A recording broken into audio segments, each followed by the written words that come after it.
Thanks so much for joining us on our Arise Church YouTube channel. We exist so that you can experience God, and we hope you do experience His presence and His power through this message. If you haven't done so already, please subscribe to us on Instagram at My Arise Church and find us on YouTube at the same handle, My Arise Church. We are talking about practice today. We ain't talking about the game. We're talking about practice, man. Alan made that video just for me, for this, just for you guys. We're talking about practice, man. Talking about practice. One of the most viral sports clips to ever go right there.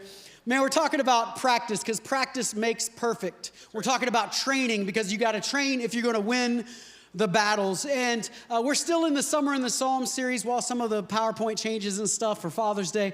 And so we want to turn to Psalm 144. If you want to go there, you can. Psalm 144, David is going to use this term training. You're going to see it again later on in a few other passages. But Psalm 144, verse 1 and 2, David is writing, King David, and he says this: "Praise be to the Lord, my rock, who trains my hand for war, my fingers for battle. He is my loving God and my fortress, my stronghold and my deliverer, my shield in whom I take refuge, who subdues people under me." Not only did David talk about training in the Old Testament and Psalms, in the New Testament, training is mentioned multiple times. In the book of Hebrews, chapter 12, it's mentioned as training as you run with perseverance. Many of you have heard that passage. In 1 Corinthians, Paul writes in 1 Corinthians 9, and he says that we go into strict training and compares it to essentially the Olympic-type games that would have been going on. And then the scripture that's on your towel that I want to mention quickly, Paul says this in 1 Timothy chapter 4, verse 7 and 8, as he is raising up and mentoring this young Timothy. He tells him this: to train yourself to be godly. Train yourself to be godly. For physical training is of some value, but godliness has value for all things, holding promise for both the present life and the life to come. Now, this is important because if I just read that scripture, that's good, but I want to give you some context, even though there's a lot of little scriptures or nuggets I'm going to give you today.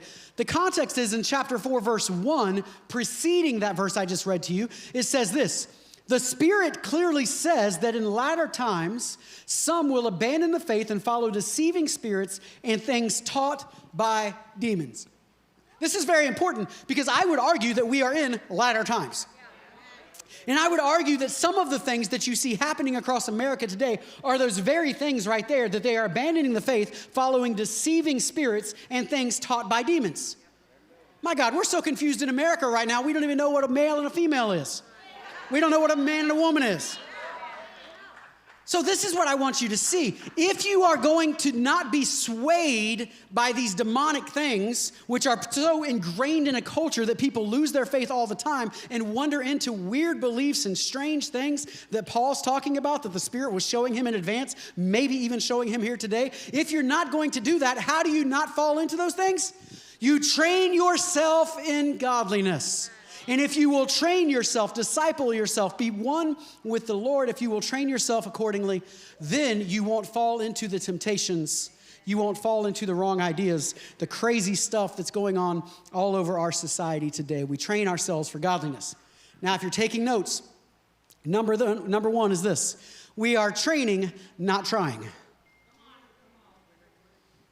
We are training, not trying. Come on, somebody wave a towel at me. There's a difference between training and trying. Somebody say, what's the difference? Well, let's use this example. Back in the day, before I got this gut, I used to run triathlons. I used to race in triathlons.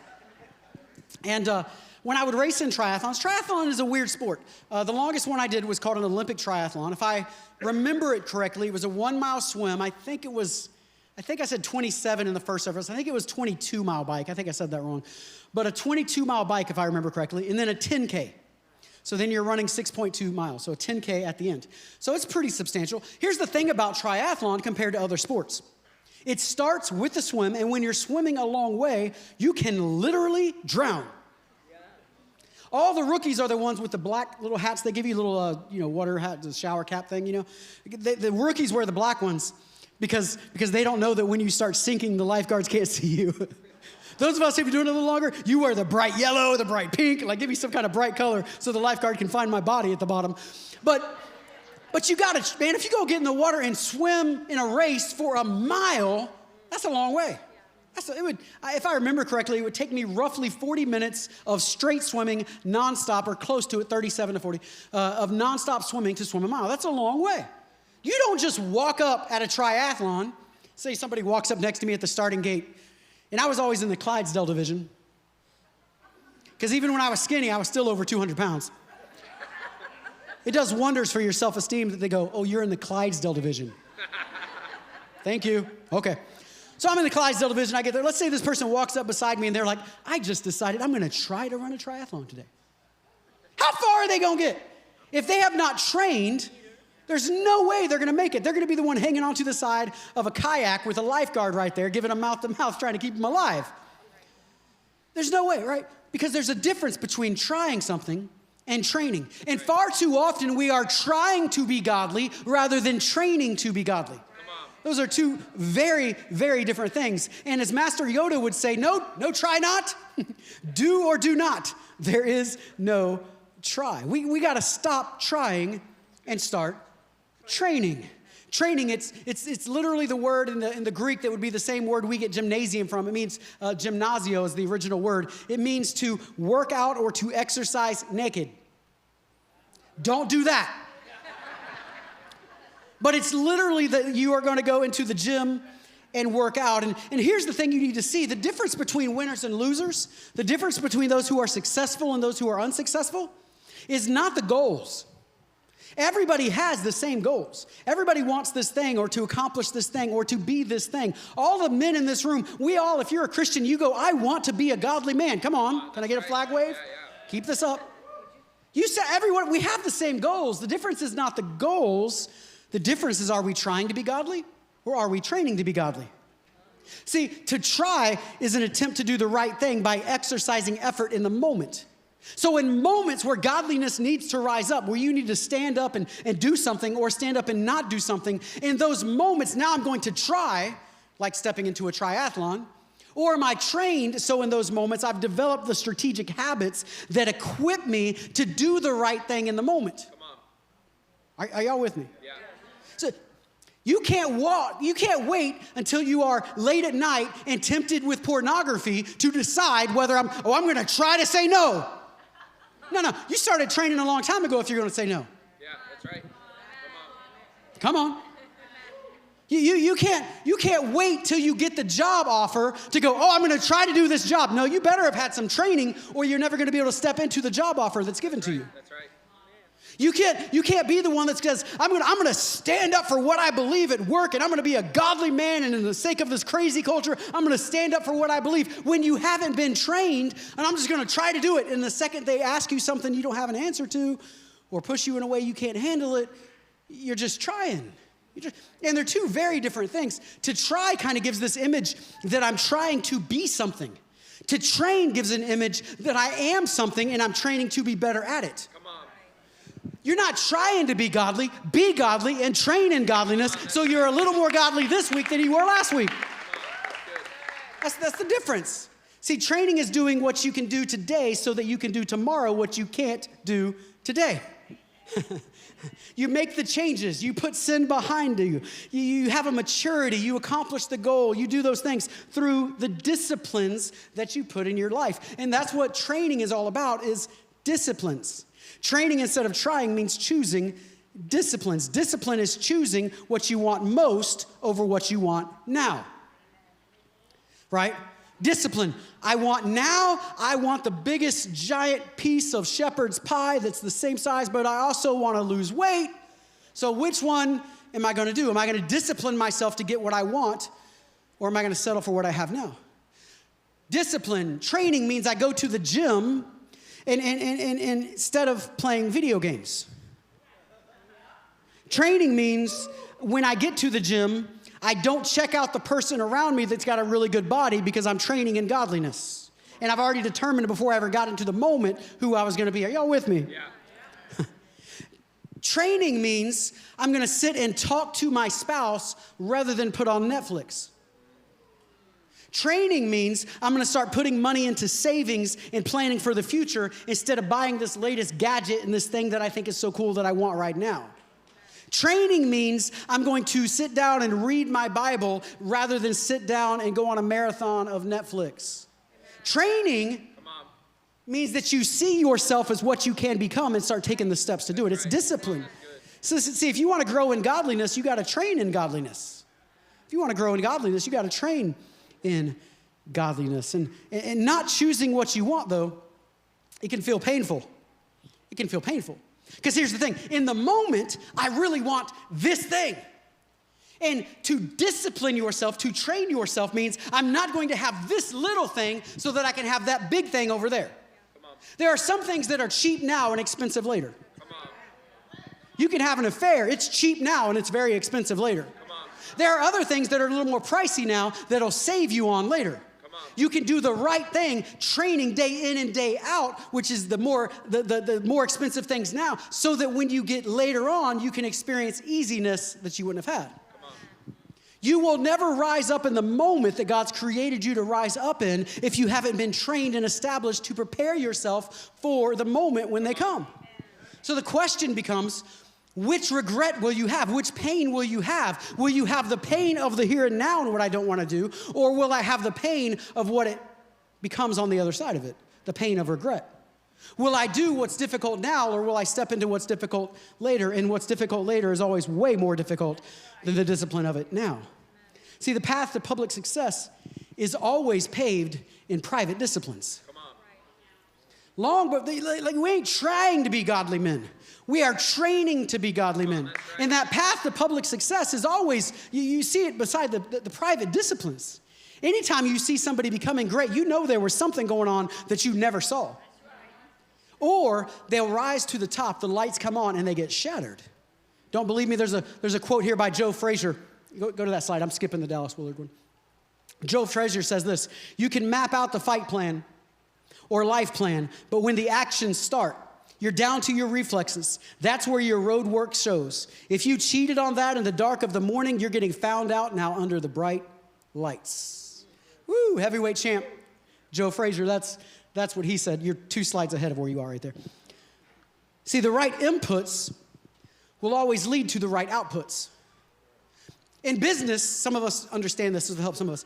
We call them lead measures and lag measures. Your lead measures are the disciplines, the things you do, the way that you move your company forward, your organization forward. Your lag measures are the outcomes that come out of that.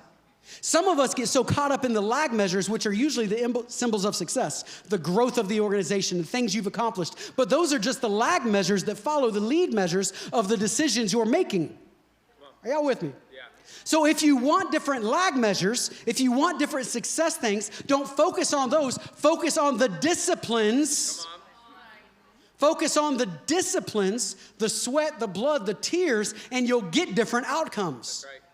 Don't believe me? Craig Rochelle says it this way. He says if there's anything, he says you don't get results by focusing on results. You get results by focusing on the actions that get results. That's good. So see, it's a different way of thinking it. There's the old 10,000 hour rule. If you just focus on anything for 10,000 hours, you can become a master at it. I heard of a great violinist that said that she became a great violinist through planned neglect. Planned neglect. Meaning she planned to neglect anything that did not help her become a great violinist. Any of the distractions that would get in the way, any of the things that would try to take her attention off of what mattered most to her, she would get rid of. And she disciplined herself and trained and became the great violinist. Anybody that's successful, you will find some type of pattern like that in their life. Come on. Are y'all with me? Come on. Can I get an amen? Yeah. Look at your neighbor and say, I'm not trying, I'm training. Here's a question for you before we go to the second point, which is the heart of this message. Is there anything that if you stopped today would increase your godliness? Is there anything that if you started it today would increase your godliness? How do you need to start training? Because training is good physically, but it's even more important spiritually in training in godliness. So what do you need to stop? Or what do you need to start? Those are 2 very different questions. All right, before we go to number 2, let's go back to the verse I read to you at the start. David talking in Psalm 144. He says this: praise be to the Lord my rock. Listen, who trains my hands for war, my fingers for battle. Here's the question for you. When was David trained for war? David didn't go to military school. He didn't go to military institute. He didn't go to boot camp. David didn't even do ROTC. When was David trained for war? That's a good question. And I would argue that he's trained the same way that we are frequently trained. Because there is no school other than the school of hard knocks to get you where you need to go. Like college is great. I'm about to finish my doctorate. College is great, but make no mistake, the school of life experience is always better. And David went to a school of life experience. I want to give you 5 things relatively quickly. How David trained, because I believe he becomes a model for most of us in training to be godly. Number 1, David trained in the weight room. I'm playing with a word right here. The WAIT room. David trained in the weight room. You got to see this about David's story. He's a kid when he's anointed by Samuel to be the next king of Israel. He's somewhere, theologians and scholars believe, between 10 years old and 15 years old. And at 30 years old, he actually becomes king. So he's got between 15 and 20 years of not being king, yet knowing that one day he will. Waiting on God. Waiting on God. And this is what's so key. And this is why I'm playing with these words. Because in the seasons of waiting on God is actually much like the weight room on the football team where you actually flex your muscles, where you actually become stronger if you handle the weight well. Come on. Y'all see what y'all with me? Because back in the day, in high school, I'd go in the locker room, we were bench pressing and squatting and curling and all this stuff, right? Trying to get stronger, doing all we could to bulk up. Listen, the weight room, the times you are waiting on God, WAIT, the times you are waiting on God are actually the very things that strengthen you. Those who wait upon the Lord shall renew their strength. Those are actually the moments that actually strengthen you, that if you try to go too fast, if you try to skip over the wait period, you'll miss out because you're actually not strong enough to handle the thing God's bringing to you. You might think you are, but you didn't wait well. That's right. Come on. And David was in the, quote, weight room. 15, 20 years of waiting on God. That's a long time of waiting on God. Listen, I don't know who I'm talking to, whether it's online or here, but listen, abstinence is still a good thing. Wait until marriage. It's worked for a long time. It ain't working so well nowadays, and we see all the benefits and all the outcomes of it since the sexual revolution. It is still God's design. Wait for it. Some people are like, I'm going in ministry. They got saved like 2 weeks ago. They already want to be called bishop or apostle or whatever. They're like, I'm a prophet so-and-so. I'm like, you just got saved, bro. Like maybe you will be in 10, 15, 20 years, 5 years. I don't know. But maybe you should slow down a little bit because there's power in the waiting. And none of us like the waiting. I am impatient as all get out. I don't like waiting, but I've learned that there's power in the waiting because that's where you learn how to carry the weight. WEIGHT, that you'll have to carry in what you're going to be doing in the future. And so all this time, David is in the weight room and he's learning. Secondly, what's he doing? He's trained in film study.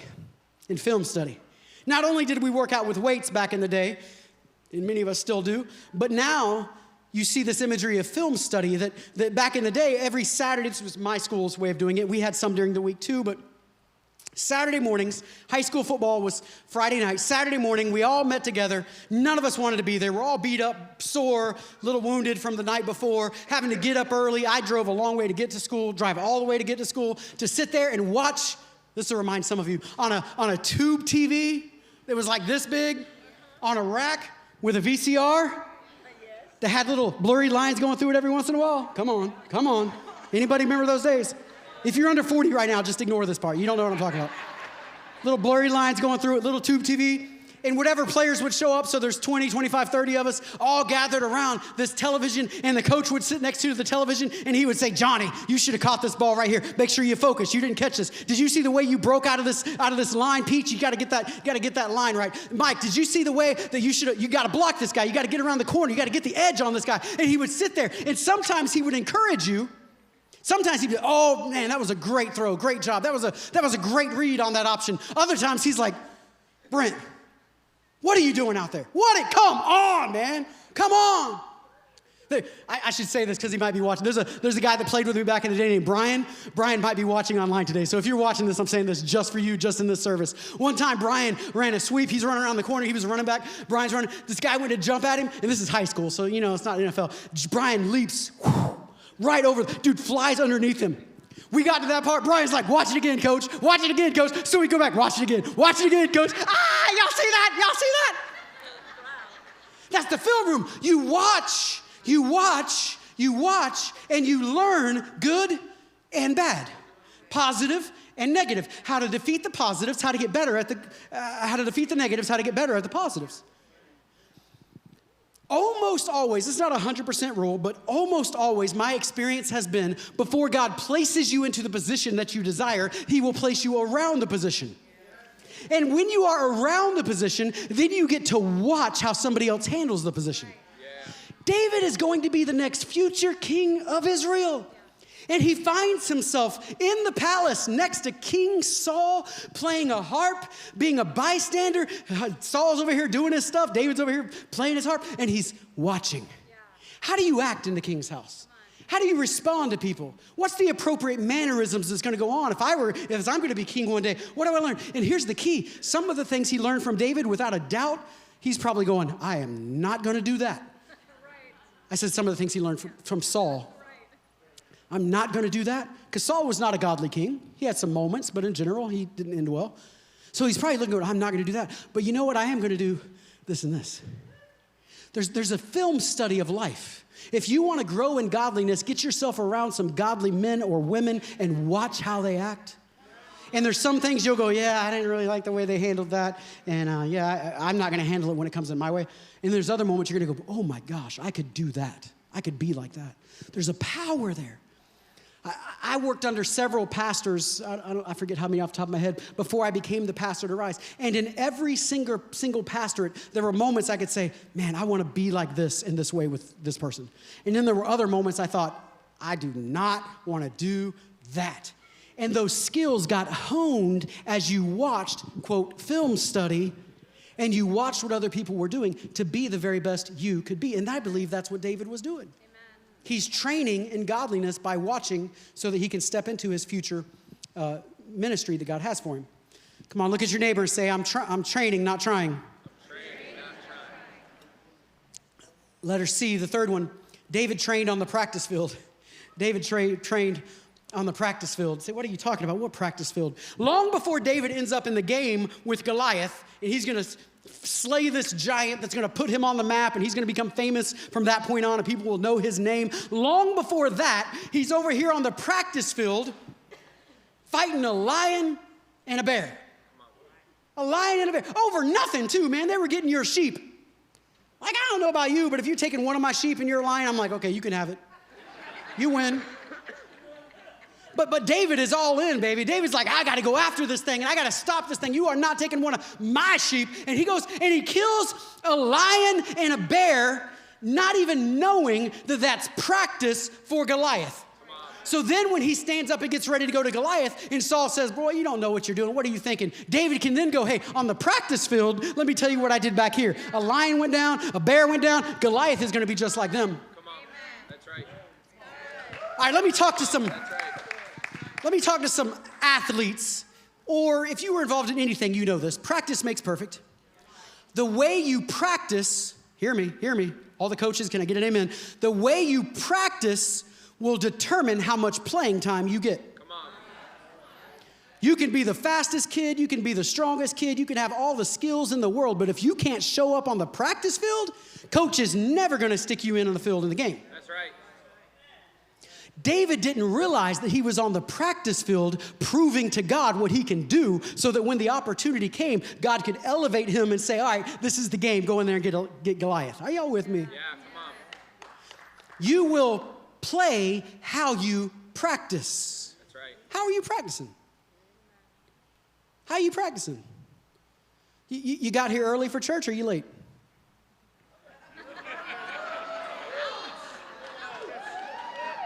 You're serving in church, or you're just letting somebody serve you? I'm just being real with you. Because there's always people that's like, God's called me to ministry. I'm going to be raised in godliness. Yeah, but are you practicing anything? Are you doing anything? Because the way you practice will determine who you put in the game. And if you're not training, if you're not practicing, you may not be put in the game. I just had a conversation with Pastor Ken. I don't know what it was, a month or two ago. We were talking about the future of the church and hiring people, and we try to hire people from within our church whenever we hire, because it's just better culturally and just healthier environment to do that. And so we try to do that, and we were throwing out names and talking about this person and that person. We might have been talking about you.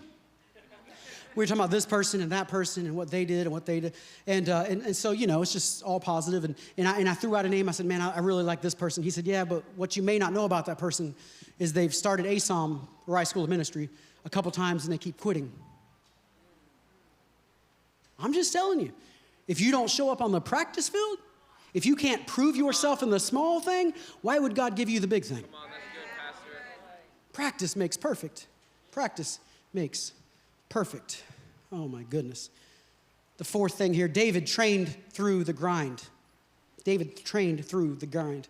1 Samuel 17, verse 12 through 19, you see this imagery of David in that waiting period, in the weight room. You see this imagery of David going back and forth. He's a shepherd boy. He's a nobody. Nobody knows his name. Nobody knows who he is really.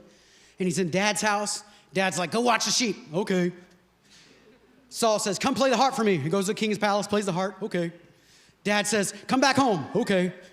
Go send some lunch to your brothers on the battlefield. Okay. And you see this imagery of David sort of going nowhere, just pressing through, watching Saul, learning, killing lions and tigers and bears and whatever. And he's going through this, but he's not really going anywhere, it feels like. If you're David, you're like, all right, how long is this going to last? I'm just kind of going in circles. Listen, if you are in training, you will always end up in a grind. That's right. Where you have to keep going forward even when you don't feel like, even when I know that American truth right now is based on feelings, but that is nonsense. You got to keep going forward even when you don't feel like going forward, because if you're on a mission, if you are training, you get up and you train even when it's not game day, even when the opportunity's not there. You keep training, and that's where David's at. He's just training. He's pushing himself, keep going forward. I'm going to keep studying my Bible even if I haven't led anybody to Jesus. I'm going to keep witnessing. I'm going to keep studying. I'm going to keep going after God even when I don't feel like it, when there doesn't seem to be a big breakthrough. I believe God's called me to do this thing, and right now it doesn't feel like I'm even on the path to do this thing, and I'm just going in circles. Don't stop. Don't stop. Stay in the grind. You always see this with professional athletes, that any one of them that is successful has a backstory of all that they had with their work ethic of grinding and pushing and clawing and doing what nobody else would do. I love the stories of a Jerry Rice who would be famous for catching a ball, and he was one of the first ones to ever do this in practice. He would catch the ball and then sprint all the way to the end zone. And all the other receivers are like, what are you doing? You're going to wear yourself out. You're going to be tired. He's like, I'm practicing. I'm training, because every time I catch it, I'm believing I'm going to score, so I'm just sprinting. A lot more work, a lot more grind, but doing what nobody else would do.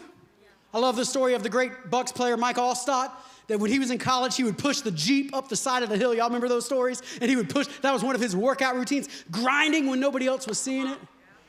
That famous Jerry Rice would when he was in San Francisco, would run up and down in the off seasons, run up and down this mountain, and it's famous. They made a video about it and teaching about it. What you're willing to do to discipline yourself and to train yourself. Tom Brady, I know he's retired now, but Tom Brady for so long never ate anything good at all. Like if it tastes good, he just don't eat it because he has no sugar, no flour, no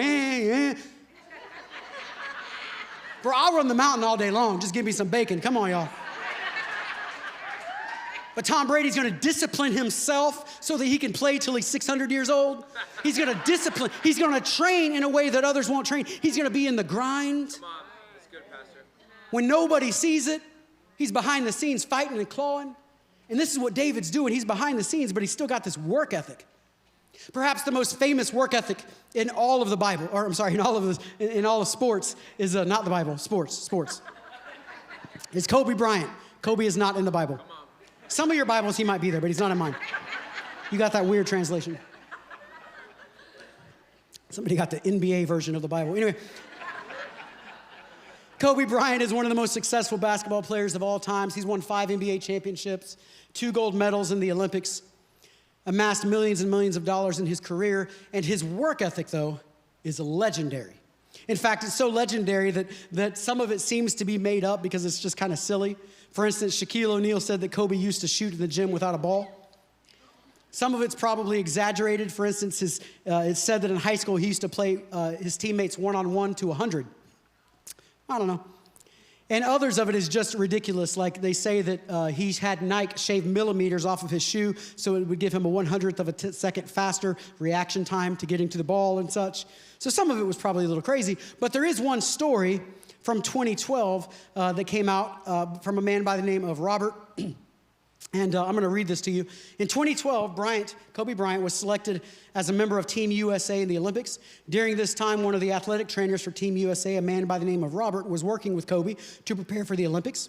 In the story below, Robert describes his first experience with Kobe and reveals one of the reasons the superstar has become so successful. Now, this is written by Robert. I'm just reading it to you.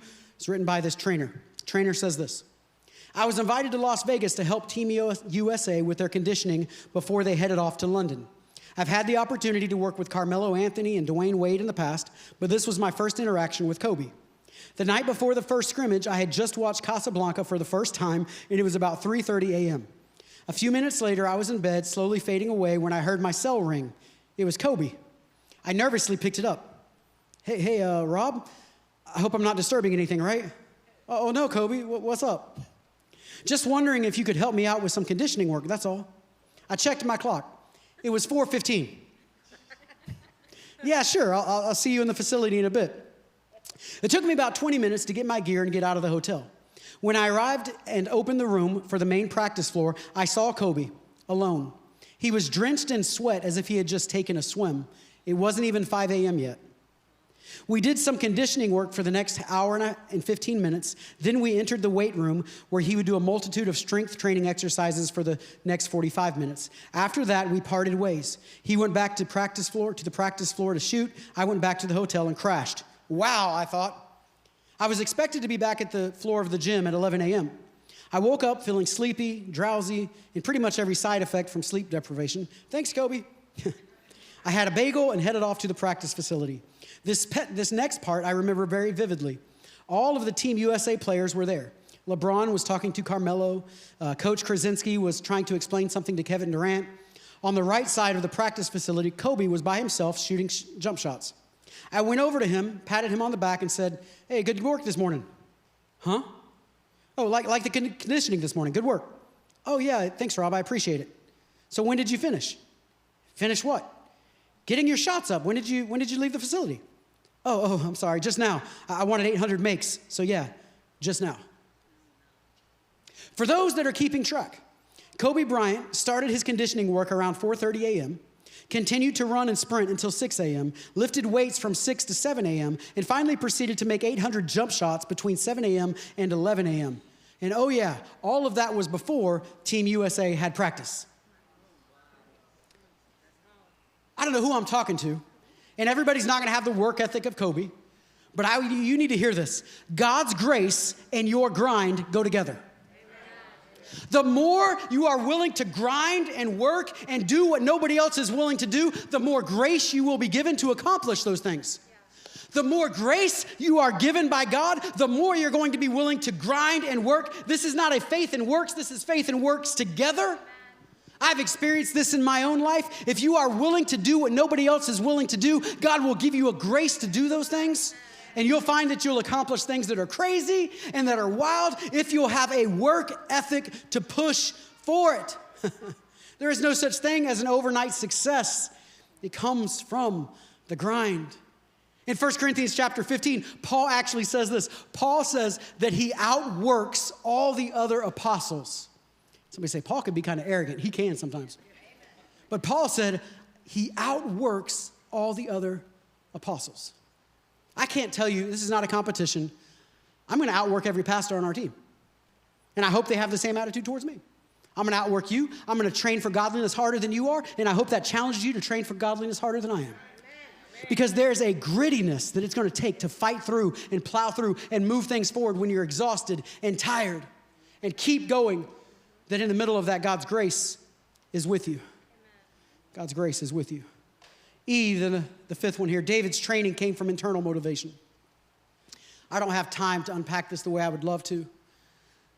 But David comes into this moment in 1 Samuel chapter 30 where everybody has come against him and his own people want to hurt him and harm him. And we're told that David strengthened himself in the Lord. I can only tell you this, that if you are going to become what God has called you to become, it has to be from an internal motivation, an internal strength, an internal will brought forth by the grace of God, but internally, not externally. Because if you are living for the applause of men or the encouragement of men, if you are living for that person going, hey, good job, man, you got this, they will be here today and gone tomorrow. There has to be a drive that starts internally that says, I will refuse to settle. I'll refuse to step back. I will keep stepping forward. I will keep moving forward. There has to be something internal inside of you. Come on. An internal drive. It's not just going to come from the outside. I'm thankful for all the, hey, happy Father's Day today. You know, I'm thankful for all the happy Father's Days. That's great. It's beautiful. It's the day of the year to do that. It's a good thing. But that happy Father's Day is not going to help me the next 364 days of the year, when I have to choose to be a good dad, when I have to grind and play with my kids when I don't feel like it, when I have to be with them and do things with them when I don't want to, when I have to get up early and take them to things that they have sports or they have these different things, and I got to get up and do that, when I got to leave what I want to do with. Happy Father's Day is not helpful in that moment because that's way past. There's an internal drive to be all you can be, to be led of the Lord. And let me give you my last point, and then we wrap up. Moments of opportunity plus moments of training plus moments of courage equals moments of greatness. You got to see this. Moments of opportunity. Opportunities are going to come in your life, but they will mean nothing if you haven't trained yourself to get them, to step into them. The doors of opportunity will open, but if you have not trained yourself in the prior time, you will not be able to step into the opportunity that God has for you. But it's not only training, it's also courage, and that's probably a whole nother message for another time. But whether it's courage to step up or whether it's courage to step back, because those are both courageous acts when you're a godly man, whether it's courage to move forward or whether it's courage to move back, it will take that too. But in the moment of opportunity that you see in 1 Samuel 17, Goliath is up on the hill shouting down his chants against. And David, who never went to VMI, he never went to Military Institute. David, who never had ROTC. David, this nobody shepherd boy rises up because he's had a training that other people hadn't seen. And he's got a courage that other people haven't experienced. And David rises up on the scene and steps into this moment, this incredible moment of greatness that had been set aside just for him. And he could step into it. It would start his path towards becoming king. It would make David a household name. If he wasn't trained, he wouldn't have been able to step into it. If he wasn't courageous, he would not have been able to step into it. Gentlemen, ladies around this room, God has great things for you. God has awesome plans for you. We're a Pentecostal church. We're pretty charismatic in our setting. And in the charismatic church, it's like everybody's going to preach in a stadium someday. God gets a word. Like everybody's like, I got a word. God showed me I'm going to preach in a stadium. Yeah, but can you show up and sweep the floor? Can you preach in the small group of 10 before you're preaching in a stadium of 100,000? Because God might have this big plan for you, but it does not come to pass unless you're willing to train yourself in godliness. You work with the grace of God, in the hand of God on you, but you have to develop the disciplines. God's not going to do it for you. And you train yourself in godliness so that when the moment of opportunity comes, you are ready for it. So you're not going to fall on your face and embarrass everybody and God, and you're ready for it. And you have the courage to step into it. There's greatness in this room. Greatness in this room. See, destiny is not waiting for you to step into it. Sometimes destiny is waiting for you to create it. Let that sink in. I know we are faith people that want to put all the attention on God, and we should. But if we're not careful, we'll act like God is going to do something that he's asking you to do. God told Sarah she's going to have a child, but Abraham and Sarah still had to put on some Kenny G. Just because God calls you to do something. I didn't say that in any other service. Just because God calls you to do something does not just automatically mean it's going to happen. You have to train yourself in godliness. And you may never go to some big Bible college. David didn't. But he said, God trained my hand for war. Whew. God will train you if you will look around at the environments he puts you in and be trained by them. And I end with this. And this is the beauty of as I wrap all this together. Because as you train yourself for godliness, you start to figure out something. As maturity starts to take place, because early on, you won't get this. If you're younger in this room, you may not get it. I mean, you kind of get it, but you won't really get it. But as you grow in maturity in your training, you'll start to really understand this. And that's this, that your training is not actually for you. When you're young, you're like, I'm going to push, I'm going to struggle, I'm going to grind so that I can get this job or so I can get this ministry or I can do this thing. And you're going to push and you'll get it. And it's somewhere along, you'll start to realize this isn't actually about me. Because just as David would experience, he becomes king, but his kingship is not about him being king. It's about how he can bless the people. As you get the finances that you've been struggling and grinding to get and God has blessed you to walk into, at some point, if you will continue in your maturity, you'll realize this money is not about me. I can help people. I can do this for this person. I can help the young version of me down here to take the next steps to get to college or to do this or to do that. You start to realize it's not about me. As you train, gentlemen and ladies, this is you too, but I'm just talking to the men. Fathers, men, as you train yourself in godliness, you will reach a place in maturity that you realize, oh, I want to be God because God's called me to be godly. But you reach a place in your godliness that you go, I'm affecting my kids. I'm affecting my family. My godliness is influencing my wife. And you start to realize what I thought was training for me was actually building a road for them that they can follow behind. And my God, across America right now, we need godly men to rise up.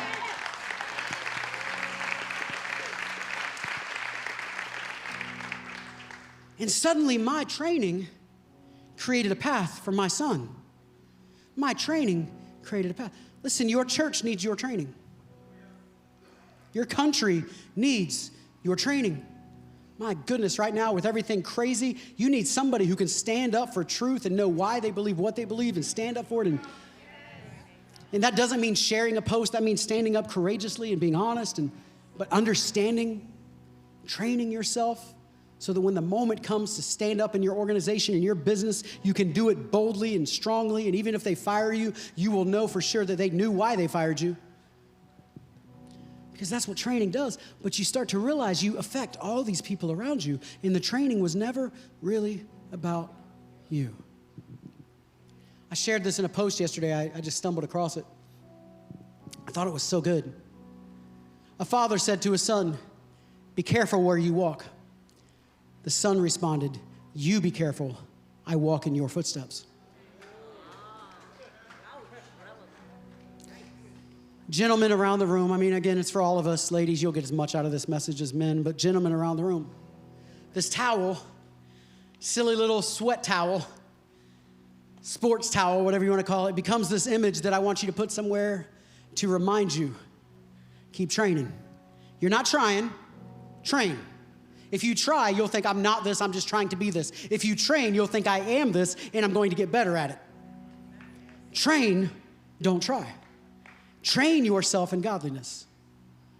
And as we wrap up, what are the things in your world that you need to begin training in? What are the disciplines you need to put in place?